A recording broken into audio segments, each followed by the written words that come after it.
Hello everyone, welcome back to our course on AP Computer Science. In our first lesson, we made a cookie class, and we talked about how a class is a little bit like a cookie cutter, that while the class itself is not an edible cookie, we can use that to stamp out and make different cookies that we called objects. Then we discussed how objects have states that can be described by a variable called an instance variable, and behaviors that are described and done by a method. Today, I want to talk about two important ideas. I want to talk about information hiding, and I want to talk about how to use objects in code. So, first, let's start with a little bit of discussion on information hiding. So what I'd like to do is, and don't laugh too hard. Well, I guess you're not going to hurt my feelings. I'm not going to hear you through the video. But I am going to draw a car. Okay? So here we go. Computer scientist, y'all, not an artist. Yeehaw. Okay.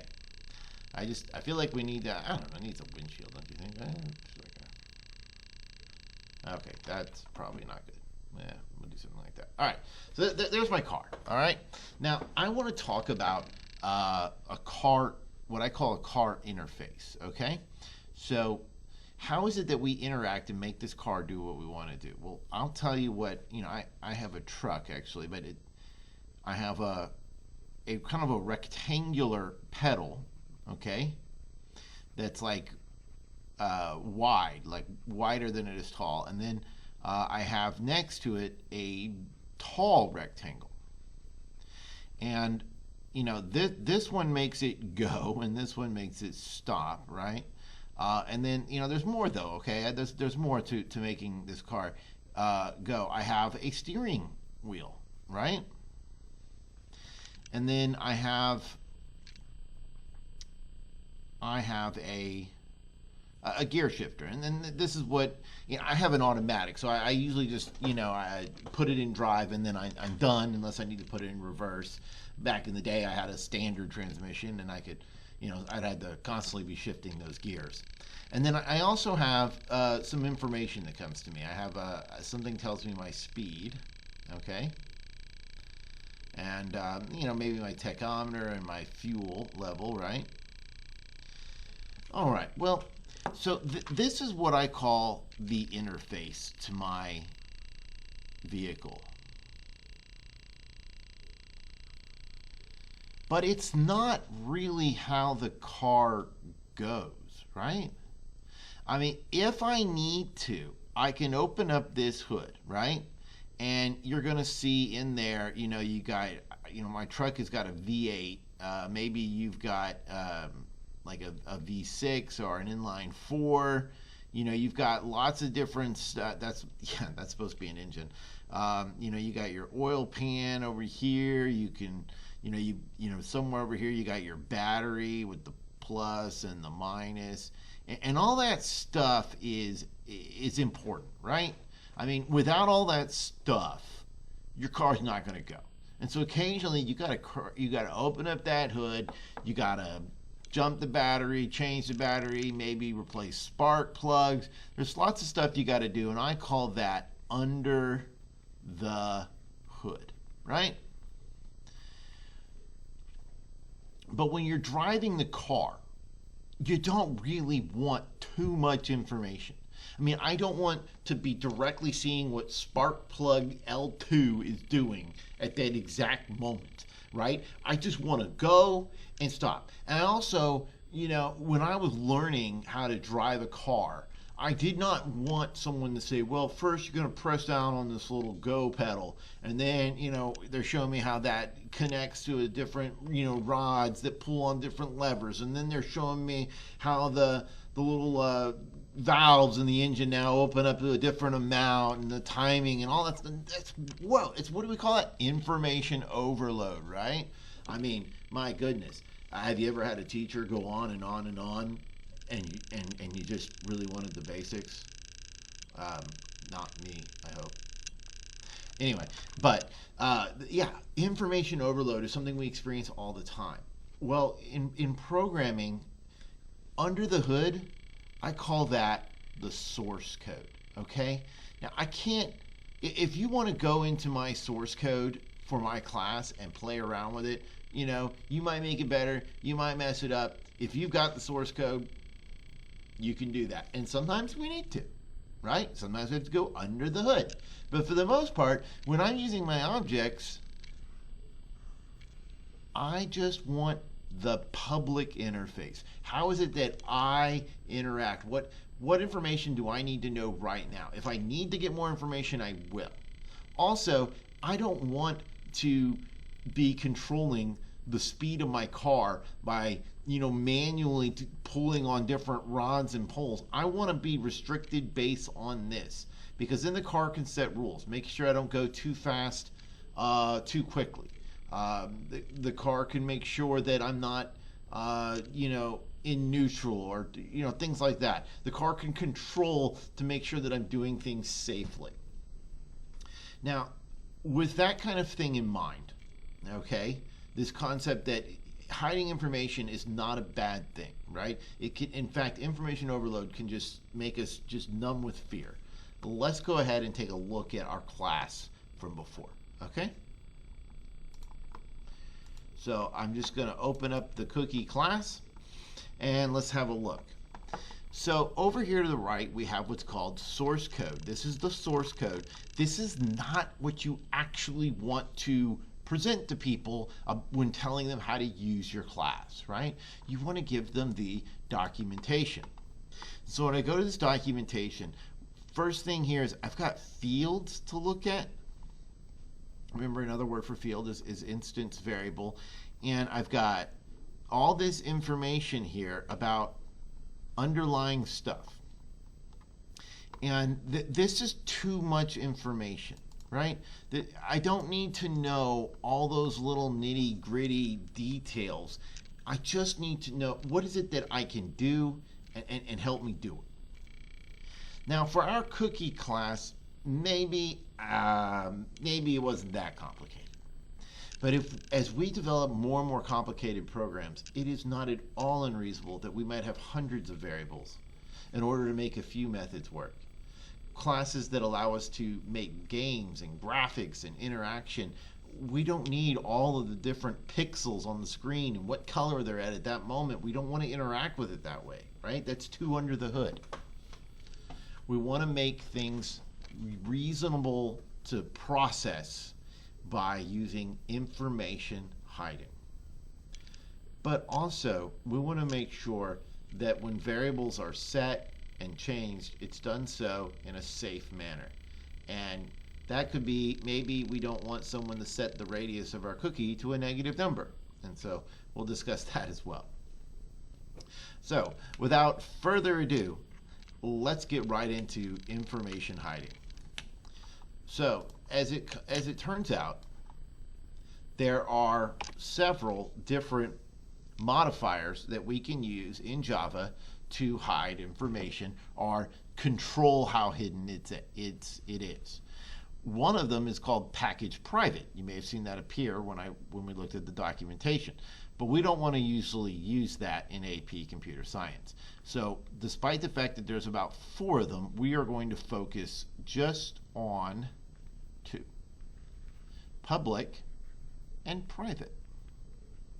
Now, a lot of people think that the private modifier is some sort of like cybersecurity thing, and that'd be cool because cybersecurity is cool, but it's not. I mean, if anything, public and private is to protect you, the coder, from screwing up your own code.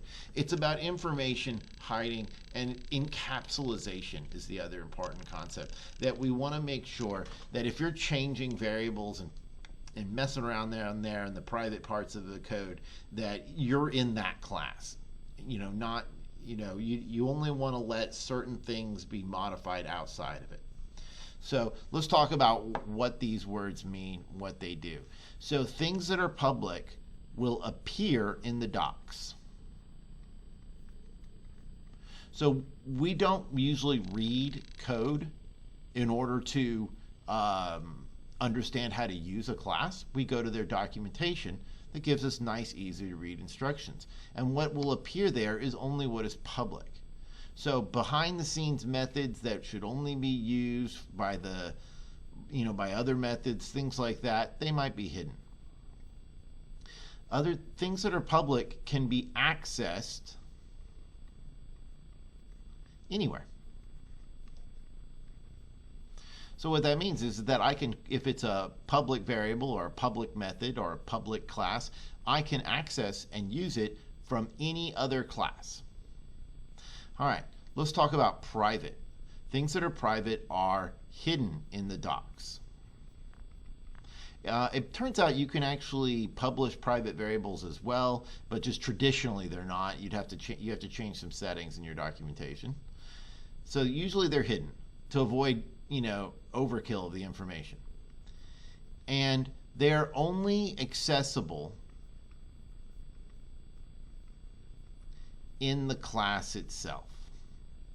So if I have a variable like radius in the cookie class, that variable can only be accessed and changed if I'm working in that class. And this is a good idea because, for one thing, can you imagine all the problems you might have, if you can't use a variable name or have variable name collisions in your class just because someone else used it in another. So having your variables private is a really common thing. So you don't see them, and you don't even know that they're there because they're not in the documents. So things that are private, you cannot access. So if we're in the cookie class here, and we have some private variable here, so something is private, and then over here somebody makes a baker class that wants to use cookies, they cannot access. Nope. They can't access anything that's private. Okay, so the question now is what should be public and what should be private? Well, what should be public in AP Computer Science is the class itself. We were able to access our class in BlueJ because we were working in that particular project. But when you start having multiple projects interacting with each other, classes need to be public or you can't use them at all. You can't construct them. You can't access them and use them. So the class itself needs to be public. And most methods should be public. I make it a pretty general rule in my AP Computer Science class that we're going to make all of our methods public. It's just easier than trying to decide whether that method should be private or public. But occasionally, as you're working through practice problems, you may see some methods that are private here and there. And when we come to that, we'll discuss why that decision was made. So what then, if anything, should be kept private? Well, the answer there is your instance variables.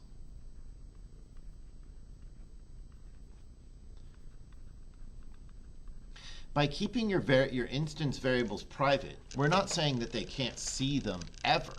We're just controlling which variables they can see, when they can see, how they access them, which variables they can change, and how they can change them.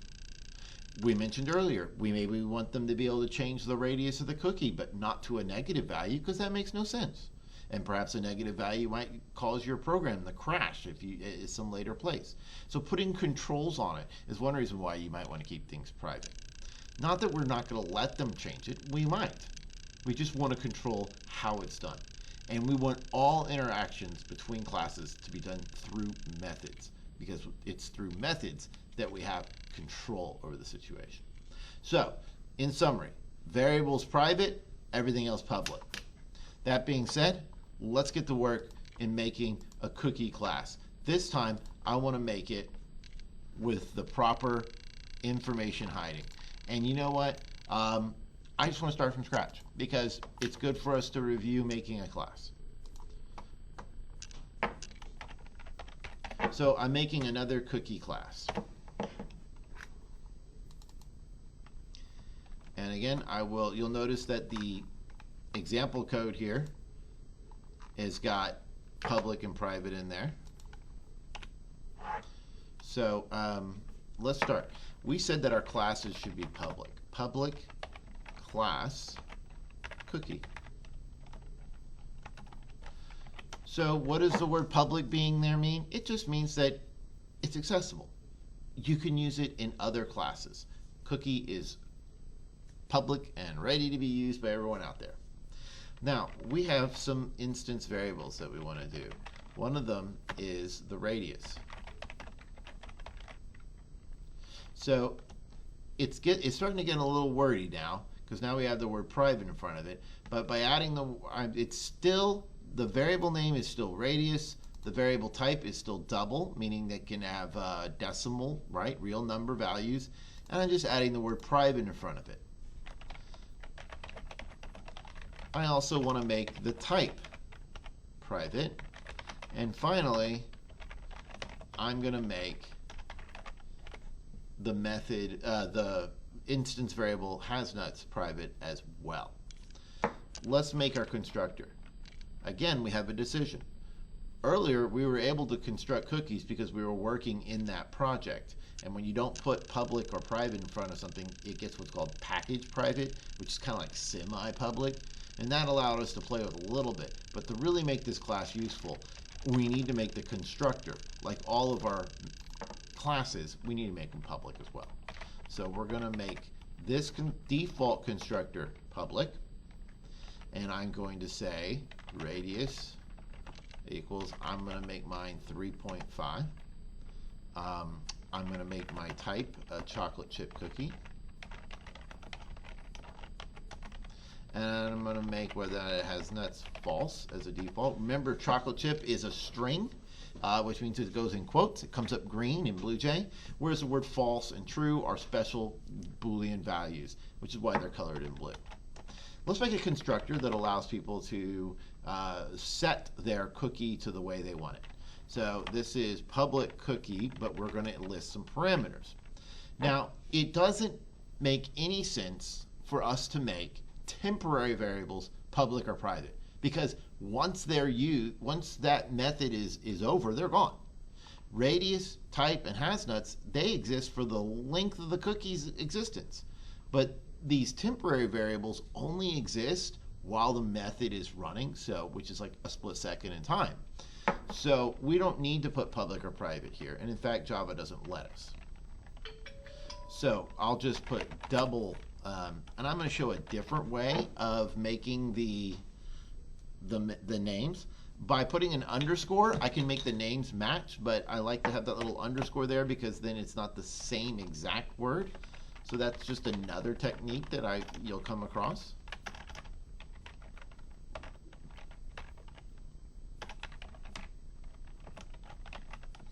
So we definitely still need to put the types, because these are new variable declarations, but they're variables to catch, they're parameters to catch what the user sends us when they create a cookie. But we don't need to put public or private, because as soon as I'm done, I'm going to make this open curly brace here, and you see it carves out in yellow, and then I'll close it off. As soon as this little yellow block here is done being executed by the machine, that underscore radius, underscore type, underscore hasnuts, they're gone. So it doesn't matter if they're public or private, because they're deleted. So we'll make them permanent though, so I'm going to assign them to my permanent variables.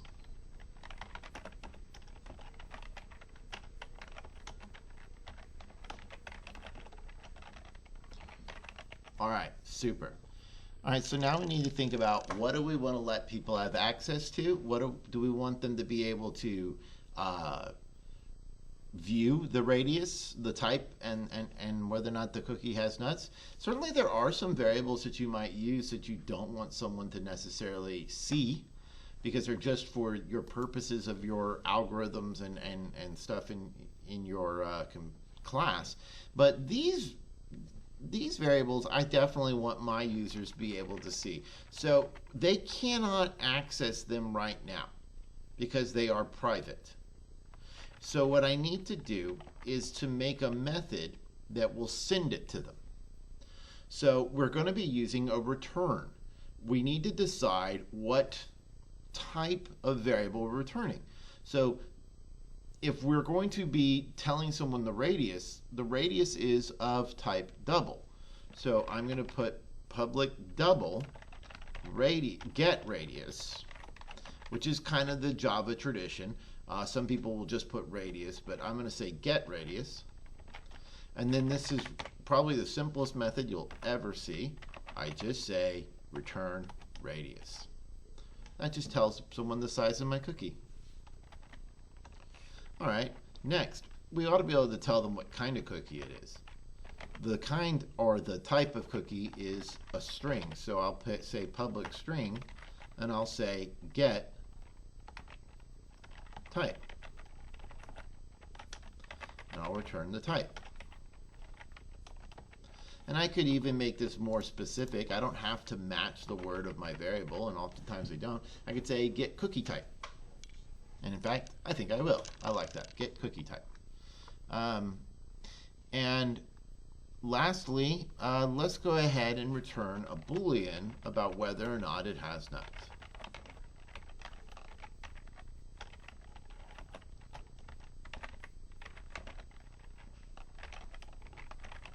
Oh, I should say get has nuts. There we go. Although I might just say has nuts might be a good one as well, because it sounds like a question. So there's lots of different things you could do, but I'm going to stick with just putting get on each one of those. So now I've got 1, 2, 3 methods, okay? And I want to look at the documentation again. So let's take a look at it and see if it's a little bit more readable. Immediately you'll see that we're missing all that package private garbage, and we don't have any of those variables listed because we don't want them to.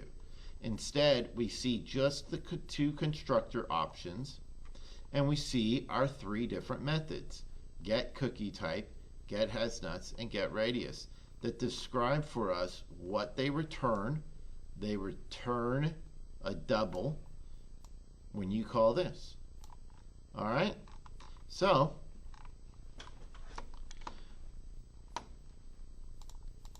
this is a much more professional looking class. Let's add one more method. Let's add a method that doesn't just return a variable, but does some thinking. We did it the other day when we made a method that returned the diameter. So let's do that as well. That would be a double, and I'll say get diameter. And I'll simply return 2 times the radius. Now, let's take a look at our class over here. Let's instantiate a cookie. All right, I'm making a default cookie again. Now when I right click on this cookie, so if I double click on it, I can still see these private variables. But earlier we could have gotten any object type. It won't let me get it anymore. You'll see that's hidden because of the fact that it's private. Now, BlueJ is letting us inspect this so that we can learn. And since we have the source code, we're able to do this. But if we really want to understand how our users would see this, they're not going to be able to just inspect. They're going to have to run these methods here. This is the stuff that they have access to. And so if we click on it, we'll get different things returned to us that we could use. The chocolate chip, the diameter, whether or not it has nuts,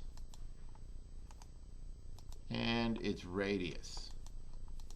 Okay, in the next part of this lesson, I want to talk about how we would do this from another class, which is what we're talking about, is classes being able to cooperate. So I want to create a new class called Baker.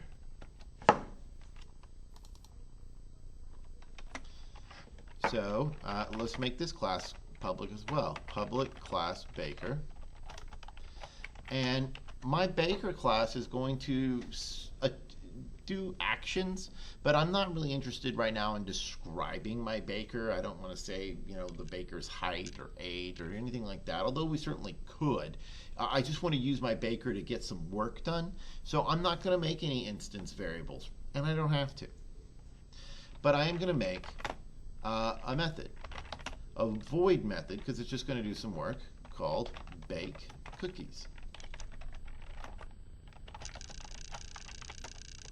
So in this method, the way I'm imagining it is that we'll call this bake cookies method whenever we want the baker to make some cookies. For now, let's start with just making 2 different cookies. So here's some new syntax for us. How do I make a cookie in code? We already know how to do it here. We right click on it. And you know what? It's already giving us some hints. It's telling us that it's running a new cookie and new cookie. So we already have a little bit of an idea of how to do this. So we're going to be using what's called the new operator. But we need to remember that everything has to be typed in Java. I'm inside a method. I'm in that yellow here, right? So these are just temporary variables, so I'm not going to worry about making them public or private. But I do need to type them. Well, the type is what class they are from. They're from the class called cookie. So I will say cookie. Now I need to give it a variable name. Just like earlier we had a variable name of cookie1, I'm going to call this one, I'm going to call this my cookie1. How's that sound? And I need to use the assignment operator. I'm assigning something into this variable right here. What am I assigning? I am assigning not some already made cookie, a new cookie. New cookie. And let's make it the default cookie. Okay? All right. Now, how do I make another cookie with the non-default constructor? Once again, we can go back here and see. We call it, but instead of just using parentheses, we're going to give it these different things. In fact, I'm going to open this class up as well, and let's look at the documentation and see exactly. We see that we can construct a cookie without anything in parentheses, but we can also construct a cookie with a double, a string. Ignore the fact that it says java.lang.string for now. Just we'll talk about that later. Just that's kind of string's full name. Like that's what string's mom says when string didn't do something right, and come here, java.lang.string. Sorry, bad joke. But so string is the second variable, and then Boolean is the third. And these names here do not matter to me. They are just describing the variable. Those are just the variable names that are in the code. What matters is that it's a double, and it's a string, and it's a Boolean. And we'll later see how to add more description to the documentation to tell us even more about what that means. So let's go back to our baker class, and let's make another cookie, this time with a double, a string, and a Boolean. So cookie, my cookie2 equals new cookie. And first we need a double for the size. I'll make it 4.23. Next we need a type, and I'm going to be making mine, I don't know, is a fudge cookie a thing? It should be if it's not, right? And I'm going to make, let's see, what's the last one? Whether it has nuts. Well, a good fudge should have nuts in it, right? Okay. Well, this one will. All right, true. Okay, great. Now, oh, I gave it the same variable name. That's not going to be allowed. There we go. My cookie1, my cookie2. All right, so now let's talk about how we can use this. Well, I am going to print my cookie1 dot get radius. So this is how you call a method. You say my cookie1 dot get radius. If I want to call another method, and I'm just printing them here, system.out.println my cookie2 dot get type. So what's going to happen is it's going to return the type of the cookie, and then it's going to print out the word fudge. So let's compile and give it a try. Cannot find, oh, that's right, I changed it to get cookie type, didn't I? All right, there we go. Okay, so I'm going to make a baker. And then I'll go to baker, and you'll notice I can run the bake cookies method now.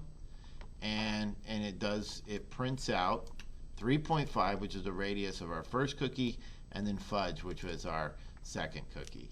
So that's how we call methods. We put the name of the object, then the dot, then the name of the method that we want to call. Let's look at one more type of method, and let's look at a void method. So what I want to do is I want to make a method that bakes a cookie.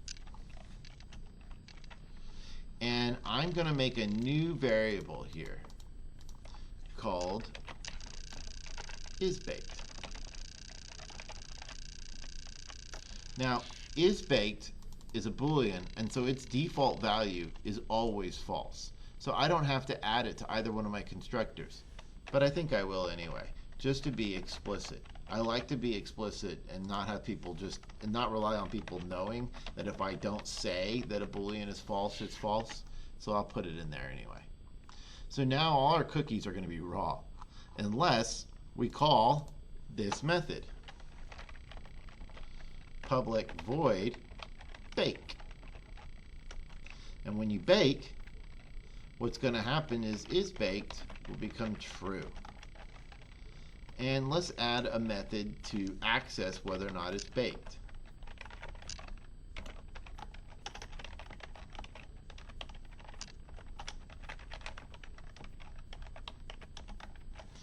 Alright, so you may need to pause the video to get caught up on some of that code, but make sure you've added it. So we've added these two more methods, and we've added the isBaked field. So let's compile that, and I want you to take a look at it. Again, let's start with the default one. I've got, if I run this method here, get is baked, it's false. But then if I bake it, I can now get is baked is true. All right, so let's see how we would do that in code, not just on the workbench. So right now, I'm going to say system.out.println myCookie1 get is baked. So remember, we're printing what is returned, right? If I don't print it, I wouldn't see it in this code. It would just go somewhere in the memory. Now I'm going to call the bake method. So how do I call the bake method on myCookie1? I simply say myCookie1 dot bake, because that's how we call methods that belong to an object. We say the name of the object, then we say bake. We say dot the name of the method. Now we'll print out and see what happens.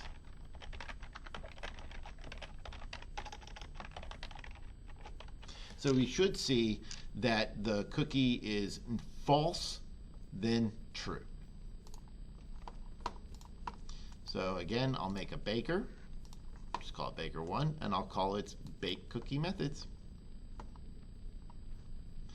And now on the console you can see 3.5 fudge false and then true, indicating that the cookie was actually baked.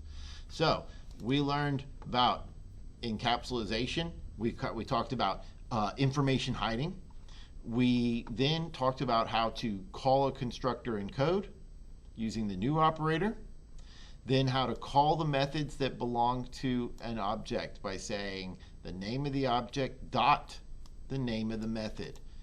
None of these methods had any parameters, so we didn't have to give any arguments, but we still have to have the open close parentheses after them. All right, that's all for today. I look forward to meeting with you again next time.